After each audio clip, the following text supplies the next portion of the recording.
before they leave to head to Jerusalem, he says in verse 21, then I, that is Ezra, proclaimed a fast there. You know what it is?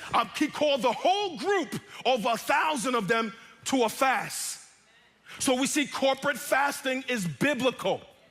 Then I, Ezra, proclaimed the fast there at the river Hava, that we might humble ourselves before God, because that's what fasting is. It is humbling yourself before God. It is acknowledging that God has the power and the capacity to move on your behalf. To seek from him a safe journey for ourselves and our children and all of our goods. For I was ashamed to ask the king for a band of soldiers and horsemen to protect us against the enemy on our way.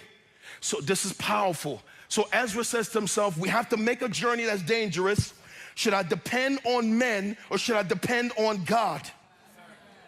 And because he was bragging on God, which he says next, watch, and because he told them, the hand of our God is for good on all who seek him, and the power of his wrath is against all who forsake him. So he's bragging about God to a king, and he says to himself, well, since I was bragging on the ability of God, now I have a choice to make.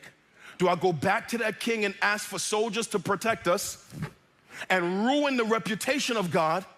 Or do I put my faith out there, fast and pray, and trust God to provide for me what man cannot provide for me?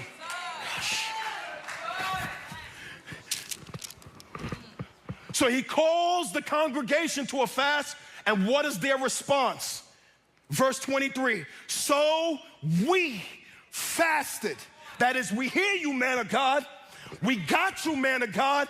We're gonna do this, watch this word, together, man of God. All of us together. We're gonna seek God together. We're gonna humble ourselves together. We're gonna fast together. We're gonna consecrate together.